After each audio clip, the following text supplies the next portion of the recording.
मेरो घरमा सन्तान छैन, मेरो भाषण धिक्कार हो,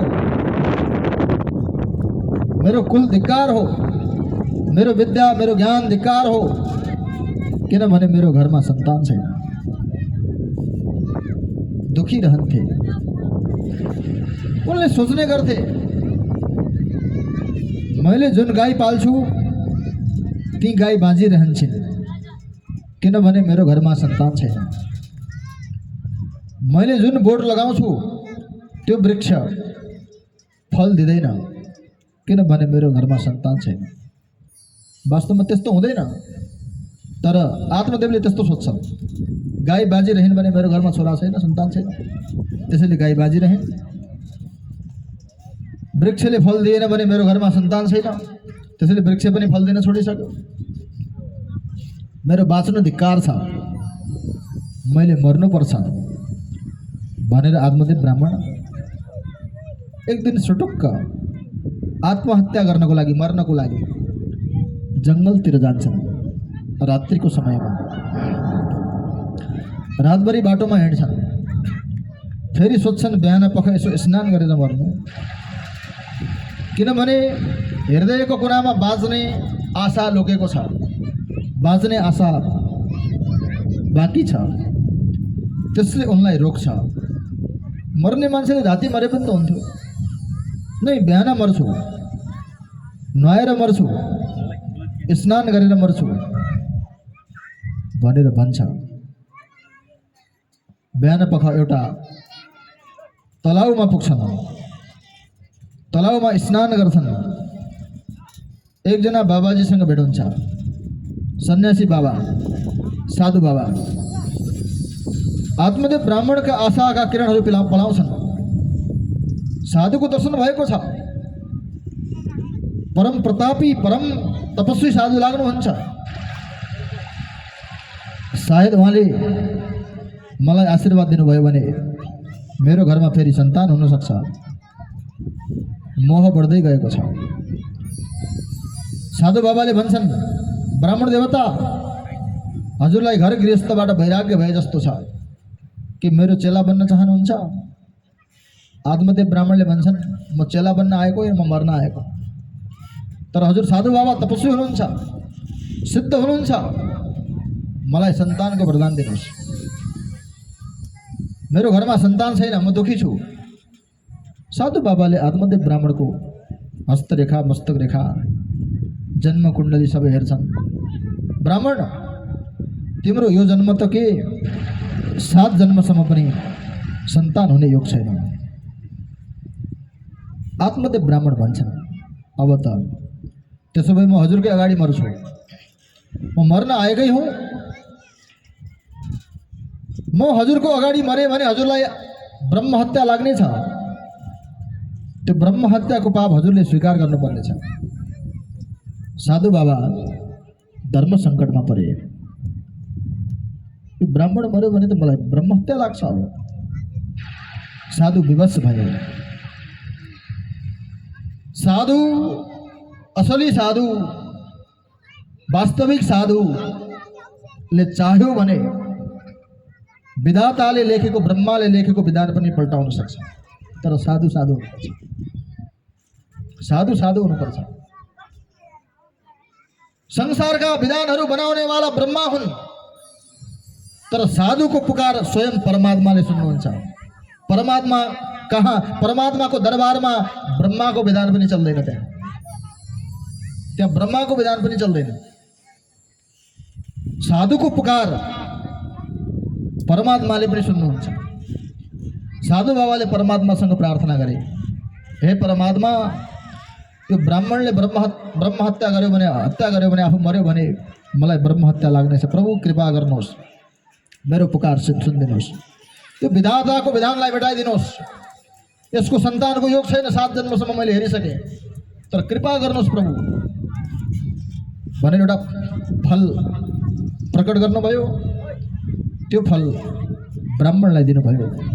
जाऊ ब्राह्मण, परमात्माको आशीर्वाद हो। धर्मपत्नीलाई पवित्र अवस्थामा खिलाउनु। धर्मपत्नीले यो फल खाइन् भने 9 મહિનાपछि સુંદર સંતાન પુત્ર રત્ન જન્મે છે। आत्मदेव ब्राह्मणले साधु बाबालाई प्रणाम गरे। एकजना बनियाले धन पाए जस्तै, हीरा रत्न पाए जस्तै खुसी भएर आत्मदेव ब्राह्मण घर फर्किए। श्रीमती धन्दुलीलाई बोलाए, धन्दुली प्रिय, हजुर स्वामी भन्दै धन्दुली आउँछिन्। त्यो फल पत्नीलाई दिन्छन्। देवी तिमीले यो फल खाऊ, यो फलको प्रभावले, साधुको प्रसादको प्रभावले 9 महिनापछि तिम्रो घरमा सन्तान हुनेछ। हाँ स्वामी म नुहाएर खान्छु, अहिले नुहाएकी छैन बिहान बिहान भनेर भन्छन्। धन्दुली देवी एउटा कोठामा जान्छन्, कोठा बन्द गर्छन्। अब चिन्ता लाग्छ, बाबरे मैले फल खाएँ भने मेरो पेटमा बच्चा हुन्छ, मेरो पेटमा बच्चा भयो भने मेरो पेट भारी हुन्छ, मेरो पेट भारी भयो भने कहिले भैँचालो आउला, भूकम्प आउला, सबै भाग्ला, घर भत्किएला, म घरमै च्यापिएर मर्छु। हेर्नु धन्दुली देवी भनेकी यस्ती देवी। मेरो घरमा आगो लाग्यो भने सबै भागेर बाँच्लान्, तर मेरो पेट भारी हुन्छ, म भाग्न सक्दिनँ, म आगोमा पोलिएर मर्न सक्छु, मेरो मृत्यु हुन्छ। घरका काम पनि म गर्न सक्दिनँ। नौकर चाकर राखेँ भने नौकर चाकरले धन सम्पत्ति लुटेर लैजाला। यसैले मेरो बुद्धिले भन्छ, बन्द्या वा विधवा नारी सुखिनी चेतेमी मती। बाँझै रहनु अथवा विधवा रहनु, यस्ती नारी सुखी रहन्छन्। मेरो मतिले यस्तो भन्छ। यस्तो मति भएकी देवीलाई धन्दुली देवी भनिन्छ। आज पनि यस्ती देवी छन् भने धन्दुली देवी। चिन्ता भयो, कुनै समझमा आएन, के गरौँ? द्विविधा बुद्धि प्रकट भयो। धर्म गरौँ कि नगरौँ, सत्कर्म गरौँ कि नगरौँ, जो द्विविधा बुद्धि छ यो प्रकट भयो। त्यसपछि छिमेकी घरमा एउटी साथी बस्थिन् जसको नाम थियो सुन्तली। ए सुन्तली, झ्यालबाट ए सुन्तली, हाँ सखी यता आऊ त। सुन्तली आउँछिन्। सुन्तली आउन बित्तिकै ए बाबु, ए लट्ठीवाला बाबु पनि बसौँ, हजुर पनि बसौँ, हजुर पनि बसिराखौँ त्यहाँ। ल ल बसौँ बसौँ बसौँ, हजुर बसौँ, हजुरबाट भएको डिस्टर्ब। सुन्तली देवीलाई धन्दुलीले भन्छन्, सुन्तली बाहुन बाजेले एउटा फल ल्याउनु भएको छ, यो फल खायो भने छोरा हुन्छ अरे 9 महिनापछि। कि छोरा हुन्छ सही हो,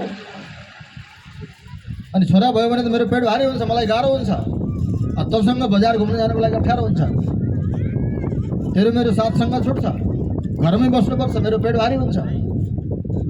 सुन्तलीले भन्छन्, धन्दुली बाहुन बाजेलाई कुन बाबाले पागल बनायो? जोगीले एउटा फल दियो, त्यो फलले कहीं छोरा हुन्छ? यस्ता कुरा पनि मान्ने हो? यदि फल खाएर छोरा हुन्छ भने तिमीले फल खाएर मात्र छोरा हुँदैन, छोरा गाईले खाए पनि छोरा हुन सक्छ। मैले भनेको मान्दिनस् भने गाईलाई फल खुवाइदे,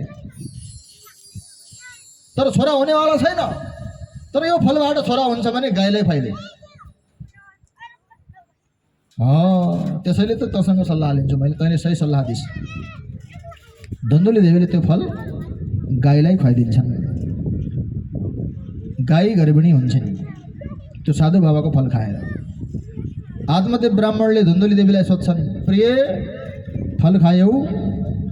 स्वामी फल खाइसकेँ। अब धन्दुलीले झुट बोलिन्। धन्दुलीलाई डर लाग्यो, अब मेरो बच्चा भएन भने पतिदेवलाई के भन्ने। छिमेकी गाउँमा एउटी उनकी बहिनी बस्थिन्। बहिनीका 5वटा सन्तान भइसकेका थिए। भर्खर गर्भवती भएकी थिइन्। 6औं पटक बहिनीलाई बोलाउँछिन्, बहिनी बहिनी तिम्रो घरमा धनको कमी छ, मेरो घरमा सन्तानको कमी छ। मैले स्वामीजीलाई झुट बोलेकी छु फल खाइसकेँ भनेर। 9 महिनापछि तिम्रो छोरा हुनेछ, सन्तान हुनेछ, त्यो सन्तान मलाई ल्याएर दिनु, म यहाँ गर्भिणी भएको नाटक गर्छु। धन्दोलीले बहिनीसँग सेटिङ गरे। त्यो समाचार कसैलाई नभन्नु, यो तिमी म बिचमा रहन्छ यो कुरा। तिमीलाई मैले धेरै धन दिनेछु, तिमीसँग धनको कमी छ, मसँग सन्तानको कमी छ, त्यो सन्तान मलाई देऊ सक्छ। बहिनी सल्लाह भयो।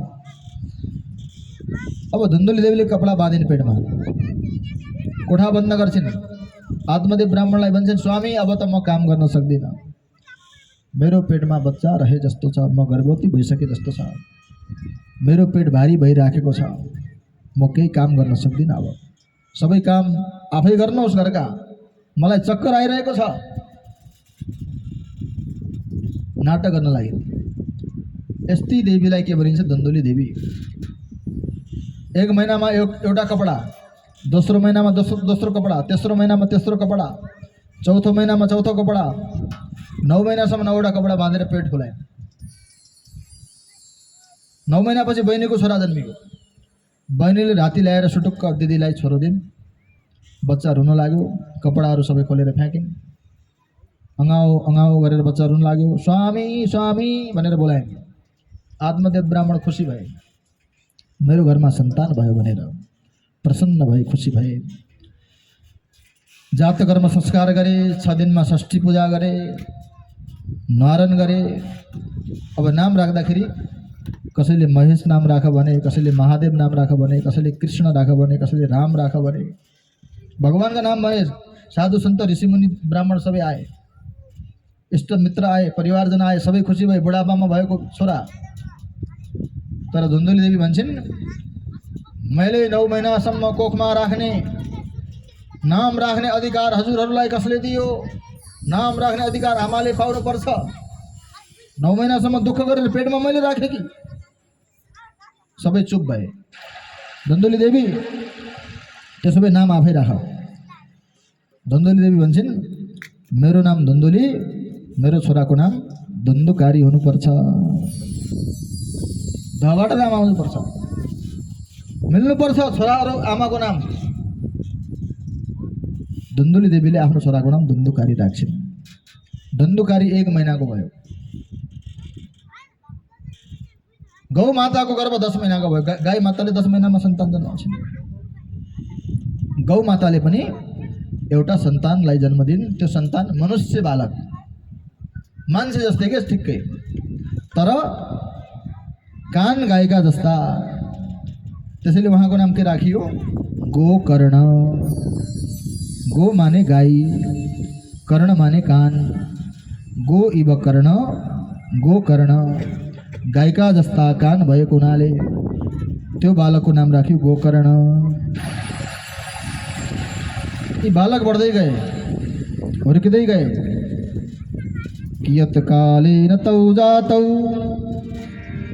तरुणौ तनया बुभौ गोकर्ण पंडितो ज्ञानी धन्दुकारी महाकल। गोकर्ण महान पंडित भए, महान ज्ञानी भए। धन्दुकारी महादुष्ट। आमाका दूध आएन। अब आमा सुत्केरी भए आमाको दुध आउँछ।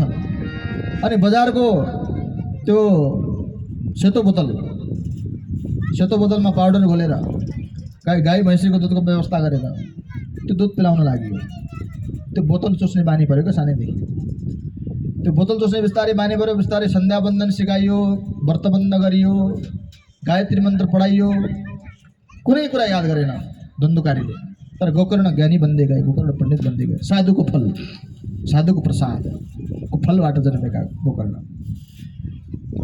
बिस्तारै बिस्तारै कालो पहेँलो हरियो बोतलको बानी पर्यो। धन्दुकारी बडा दुष्ट भयो। गाउँका साथीहरूले सबजना हामी मिलेर क्लासमा जाऊ है। जाउला त जाऊ। ओहो बहुत कडा रहेछ है।